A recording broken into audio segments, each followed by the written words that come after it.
Hello,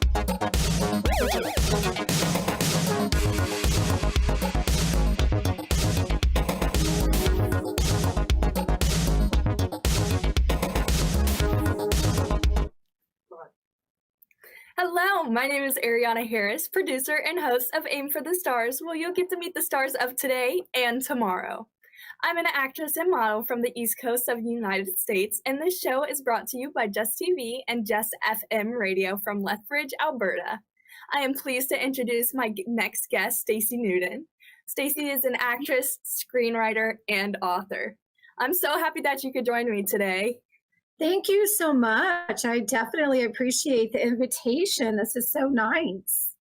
Of course. I would love to hear more about your new book. And I just wanted to say before you start, I love the cover.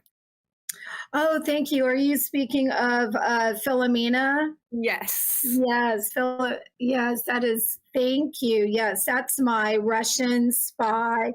It's my supermodel gone Russian spy novel. So actually, it was co-written with a friend of mine, Neil Hamill from Houston, and he was actually owned a lot of the modeling agencies in New York, and it was his story that he came up with, and I thought, ooh, yes, this sounds intriguing. I would love to write this story. And then as it was finishing up, he suddenly passed away. I know. So I'm very grateful that I was able to reconnect with his sister and get the book out and still, come to fruition. So yes, it was kind of a story within a story. Wow. So is it more based on his experience with kind of, models and all of that? Or is it more of your story of how you dealt with that? Oh no, somewhat. It is about just like this kind of fiction character, Filamina, who we just kind of came up with the story of her being a supermodel, and she has all of this money and nobody really seems to know where the money is, how she's doing it. And she befriends another model who her dad is a senator. So you don't really know if it's a real relationship happening or if Filamina is kind of using this other model. So no, it's a very intriguing story, but it's all pretend. Very interesting. It's not real. It had already been written after, it had already been written before he passed away. Just the issue was getting it published because both of our names were on it. So, but it all came out well. So that's awesome. So you do have other books as well, though. What about your book, Angel Survived? Could you tell me a little bit more about that? Yes, Angel Survive is one of my first books that I wrote, and it is about actually a Hollywood love story. My main character falls in love with a bad boy of Hollywood, and she writes a script, and that is the title of the script, Angel Survive. So it's kind of also a story within a story. That's kind of like my style of writing. I like to kind of have stories within stories. And it kind of has, I wouldn't say it's sad, and it is kind of sad in a way, but it has a very happy ending. That's wonderful. So what was your inspiration to kind of write that book? We've had a lot, being from Texas, being from the South, we have some very interesting ministers, and they kind of rule everything, or at least they used to. I think things are kind of a lot tamer now. And the communities were all kind of based on these, pastors of the church. So in my story, her minister is very much against her even going to Los Angeles, pursuing her writing. Has nothing to do with me. I promise the story is not about me. It's a made up character. And her relationship, with the bad boy of Hollywood. And so he becomes, he's like the bad apple of the story. So it's just kind of, my stories are always going on inside my head, like constantly. There's always ideas. I'm very like highly creative that way. And when they come, I have to write it down. And that's how my books develop. That's awesome. So you also write screenplays, and I'm kind of curious what the difference and some of the challenges are writing screenplays versus writing books. Ooh, that is a very good question. Actually, I was an author first. So I was writing books before I made my journey to LA, and I got involved with a really good studio that kind of mentored me in script writing, because that's what I really wanted to do. I enjoyed writing, but I've always wanted to write movies, write scripts, but I didn't know how to do it. And I'm not going to lie. My first attempt, it was very challenging because I'm used to writing like 200, words and like chapters and descriptions and, putting all of that in an hour and a half or a 2-hour script. It was very challenging in the beginning. And the whole kind of style is, when you're writing a book, it's for like a specific audience. Well, actually, it's for like an audience, right? When you're writing a film, it is for an audience, but it's for the director to really look at the script to make it come alive. You know what I'm saying? To make it really come alive for the audience.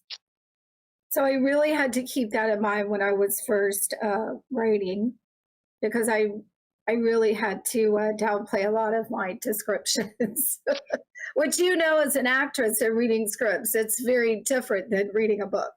Mm-hmm. So when you're writing screenplays, do you like it when the script is kind of like they stick to the script, or do you like kind of when actors are able and directors are able to take their own creative freedom of what you have written and kind of make it into their own new thing? Yes, no, I like to see how they're going to make it come alive. Yes, that's a very, like, that's that's a thing for actors. I feel like it's difficult to keep the balance sometimes between, Yes. keeping it true to the script while also making it your own. No, that's very true. And what I really sometimes kind of find it difficult when I'm hired to write scripts, I do a lot of kind of like ghost scripting or script editing, story editing, is an actor asking me to write a script versus like a producer or somebody who hires people to write scripts. Because the actor, they want the emotion, because they see the characters in a completely different light than like the producer who's trying to get the story down. You know what I'm saying? And so it's very interesting when I have my two different clients, because, it's important. I want to be able to deliver what whoever hires me to do, But that can be a challenge. Yeah, if you had to choose, this is kind of a mean question, but if you had to choose what you prefer at the moment, would you rather write a screenplay or a book? Oh, I'd rather write a script. Because I know if I write a script, it will probably become a film within a year or two. Then if I write a book, and then it has to be adapted to script, or it has to be, picked up. It has a little bit more steps to really getting it kind of out there. Because when I originally wrote my books, I wrote them knowing that one day they're going to be films and that they will be adapted to script. So, yes, I like writing scripts better, to answer your question. So you're also an actor. So I was curious if you writing these scripts helps you become a better actor. I love that question because that is so absolutely true. Because writing books is like I'm in my own little world, and I have my little characters. They have their little warfare, their little battle inside my head. And then when I started learning how to write scripts, the person that I was involved with was in the industry at the studio. He was a producer, director, and screenwriter. And he felt like it was very important for us writers to be in films, to do acting, and for the actors to know how to write scripts. So my first film, before I even started screenwriting, was In Dubious Battle. Because he felt like it was just very important for me, or all of us, to experience that. And had I not done like In Dubious Battle, The Institute, which were films that I did with the studio, it would have been very hard to just pick up screenwriting for me as a author. But I do think like being on set, I was just going to say being on set and knowing what the producer does and knowing what the set director does, knowing what the sound people do, or the director, what the actor's job is. I mean, unless you're really on set and you experience that, I don't know, for me, it would have been really hard for me to kind of write scripts, especially as an author's background. So it was this person basically who got you into screenwriting as well as acting. Oh, yes. I never dreamed of acting. I didn't even know what a headshot was, to be honest. I mean, this was like years and years ago. Of course, I know what a headshot is now. But I mean, like, I didn't even know like what the slate was. I mean, all I knew was writing. I just knew stories, characters, chapters. I didn't know anything about acting. So this person actually got me involved with some acting at the studio. I moved to LA for a couple of months so I could do acting before I originally moved there. So yeah, he thought that was very important. And I'm glad now because I feel very well experienced as a writer too. So can you tell me a little bit more about your experience getting into acting? Like how it was to learn all of these stages, like headshots and, slates, and from going from, auditions to onset. How was your whole process? How did that kind of pan out for you?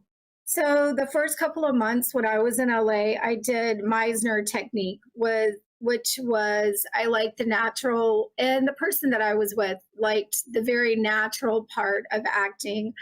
And, I went through all the exercises, and I loved that. I thought it was really neat to see how characters develop on stage and onto film.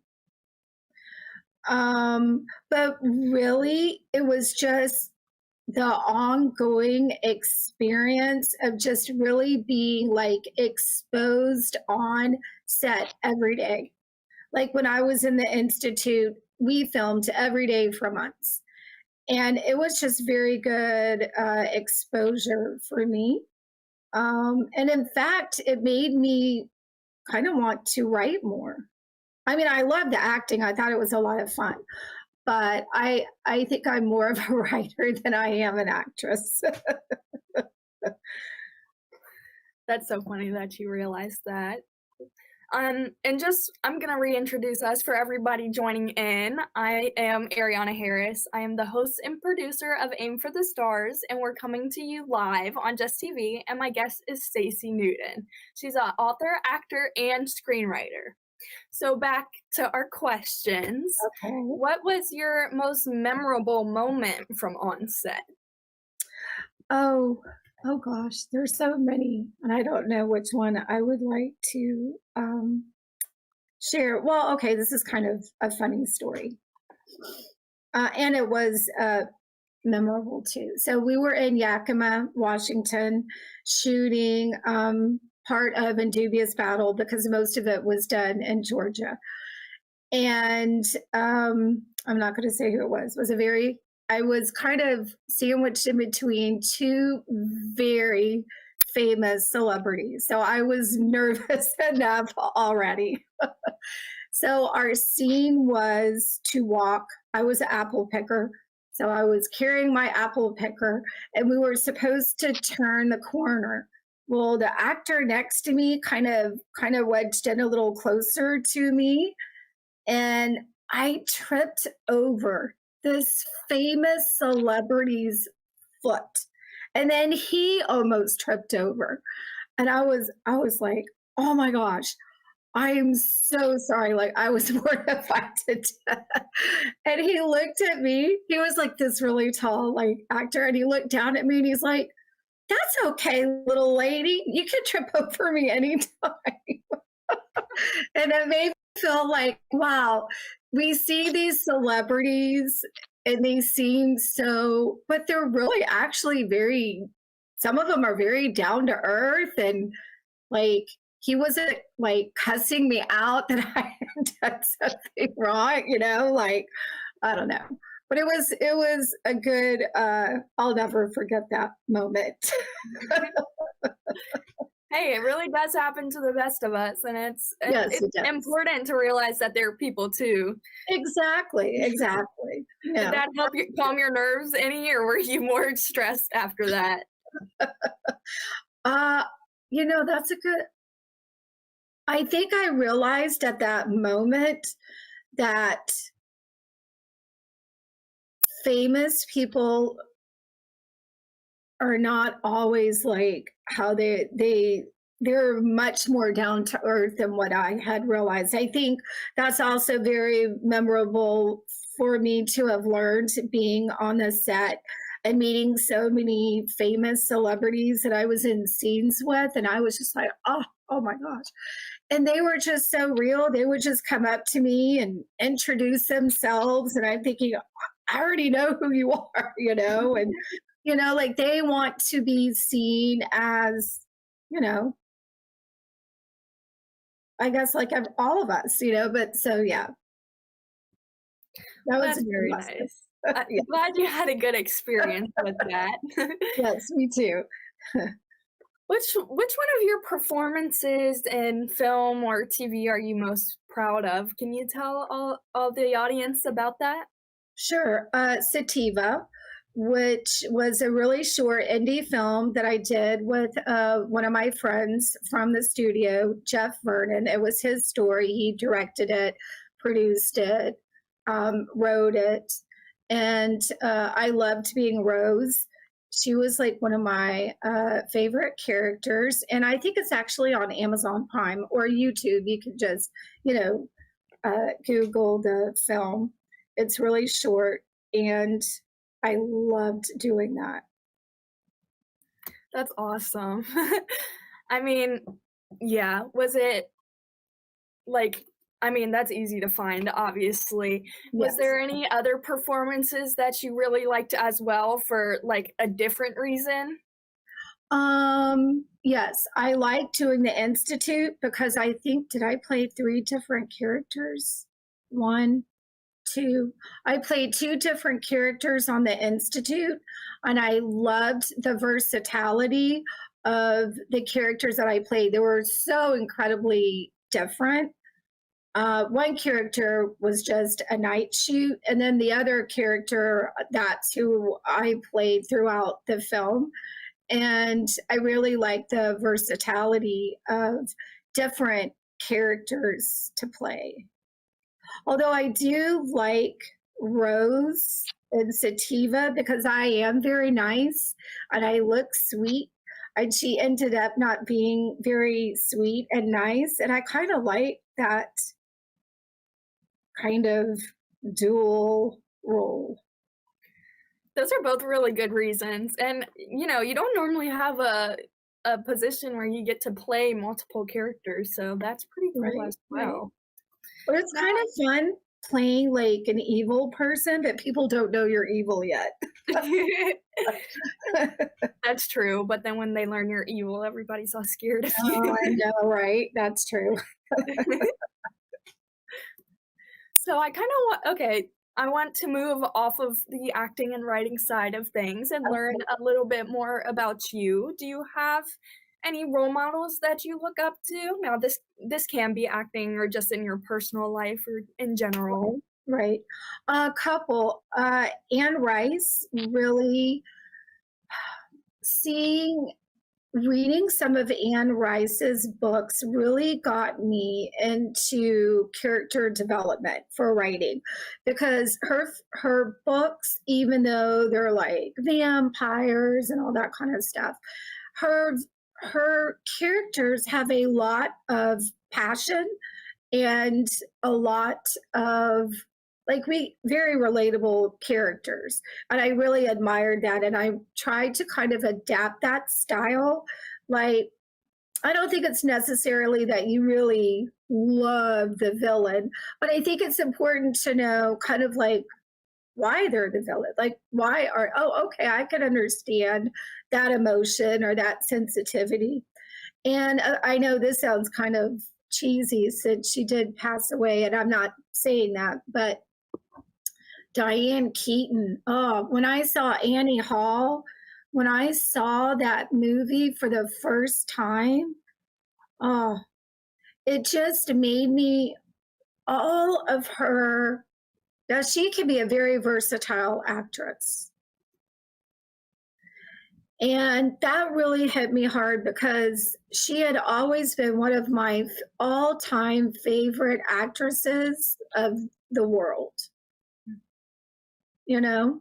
Because she could play like the girl next door and quirky, and everybody kind of understands that kind of person or character, and you just wanted to fall in love with her. So yeah, Diane Keaton's definitely one of my role models as an actress. That's awesome. I think it's important to have people to look up to and learn from. So that's great. Do you have any other hobbies that you like to do outside of acting and writing, or does that kind of consume majority of your time? I know, right?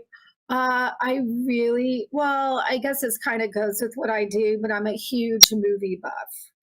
I go to the movies all the time. And it isn't so much that I go see the movies because I think I want to know how to be a better writer. Well, I mean, all that does help, but it's just a good way to just escape for 2 hours, and I'm just in that film, and that's where I'm at in that world. So yeah, no, I go to the movies all the time by myself. Do you have one of those movie passes that'll get you in for a limited number of time? Yes, our local movie theater knows who I am, and yeah, I get discounts. You're a regular at the movie theater. You have no life, and I'm thinking, well, this is my life. I love what I do, you know. But and concerts. Sorry, I do go. Oh yes, I do see a lot of concerts. If I see a concert that I really like, I will go see it in Los Angeles. I'll go see it in Houston. I'll go see it in Dallas. Yeah, no, I do see a lot of concerts. Or Atlanta, Nashville. Wherever they're going, Austin, I'll be there. So you travel a lot? I do, yes. And if I'm not here, I'm either in LA, like during, like, you know, filming or doing some kind of event, or I'm at a concert somewhere. Yes. Well, that sounds really fun. How do you balance all of this? Your work, your leisure, family, friends, etc. What are your challenges that come along with that? Yes, learning how to balance everything and like self-care and all of that is, I'm not going to lie, it's at times challenging because when I do my film writing or author manuscript, I just lock myself in. I'm not even on my cell phone. And people know if they can't get me what I'm doing. You know, like my closest friends know, Stacy's unreachable. We know what she's doing. But then I take my break and I go see a movie. But I do like to try to get as much done. I start looking at events in December and January, and I start filling up my calendar for all the concerts I want to see. And then all of the writing that comes in, then I know like what my deadlines are. I have a big calendar and a Sharpie marker that I just kind of mark everything in. And that's how has really helped me keep everything in balance. Those are some good strategies. I like that. I'll take note of that myself, actually. Yes. No, really. It's very good to just get one of those huge like calendars, and any event, anything you want to do or see, start looking for it in December, January, because they start posting it for the new year. And then I just write it down and I'm thinking, okay, this is coming. How much time do I have to finish this? And then I just make that a priority, you know, my work a priority. And then I kind of feel like it's a celebration when I do my concerts, you know. So. That's awesome. All right. Well, we are almost out of time, but I was just have a few more questions. Do you have any upcoming projects that you would like the viewers to know about? Yes, I am working on a script. It's actually a book. Nobody's Girl, Barbara Amaya. She was sex trafficked when she was really young. She ran away from home. And so it is a true story. She has since passed away, and I'm working on getting her story alive. So that's one of my main projects that I'm working on right now. That's very powerful. That sounds like you have a lot on your hands to do. Yeah. Is there anything else you would like the viewers to know? Your Instagram, your social media, anything else? Yes, you can find me on Instagram and Facebook. Instagram is SKYO Writer, and then Facebook's just my name. My books are available on Amazon.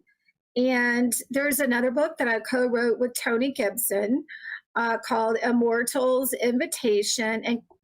And is there any way to like post that website? It's kind of a long website. I believe that we can do that afterwards. Okay, perfect. And then that book is available on his website. And of course, I have IMDb, which is always nice if anybody likes to look at it. And my website is www.stacyknewton.com. So awesome.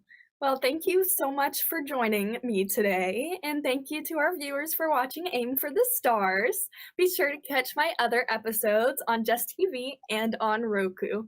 Bye, everybody.